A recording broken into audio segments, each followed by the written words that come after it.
Bonjour à tout le monde.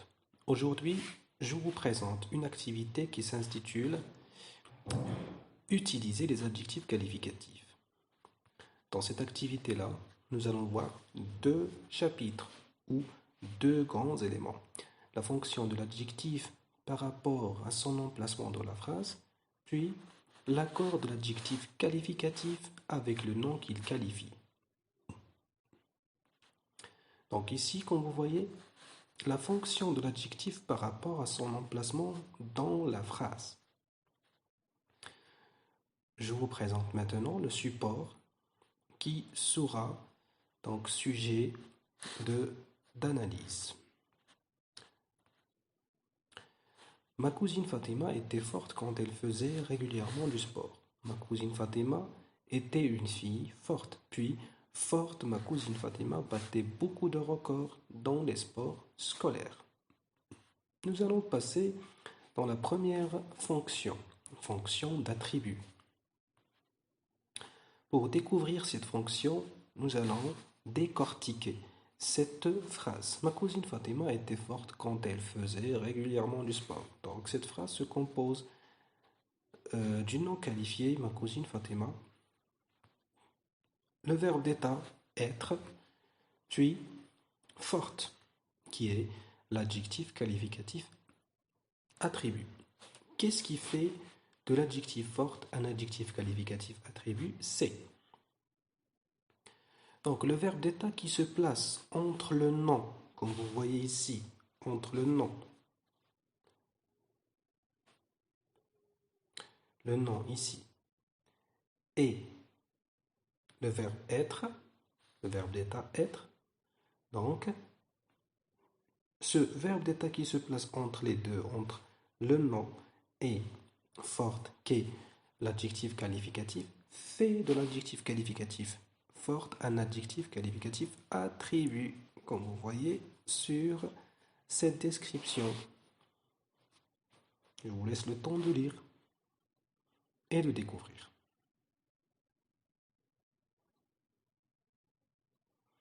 Passons maintenant à quelques exemples.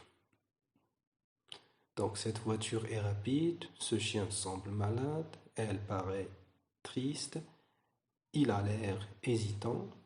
Dans ce tableau récapitulatif, nom ou sujet, puis verbe d'état, regardez, il y a les verbes d'état, être, sembler, paraître, avoir l'air, puis les adjectifs qualificatifs, attribut, pardon pour attribut, je devais ajouter S.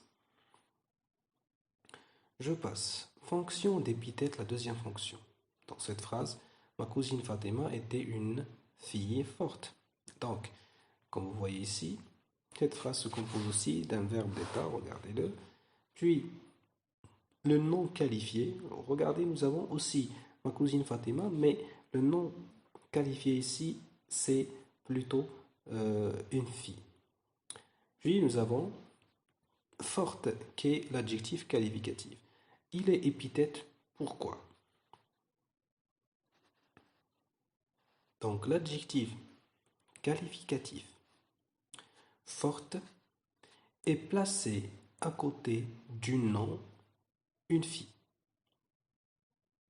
ce qui fait de lui un adjectif qualificatif épithète. Donc regardez, le verbe être est en dehors de cette relation adjectif-nom. C'est ce qui fait du nom, ou de l'adjectif, pardon, un adjectif qualificatif épithète. Passons à des exemples. Le vieil homme était heureux. Son discret regard m'espionnait. La voiture rouge appartient à mon cousin. Un chasseur adroit remplit son sac de gibier.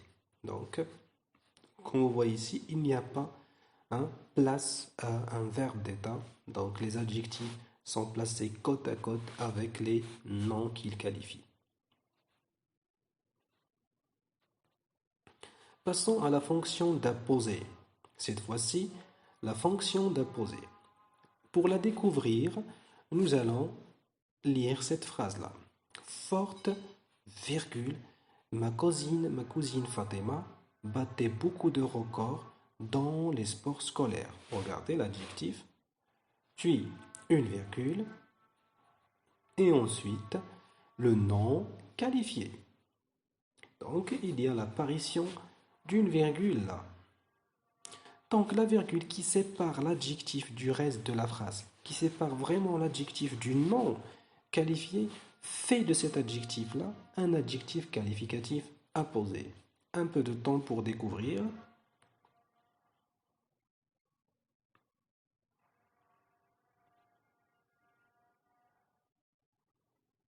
Des exemples.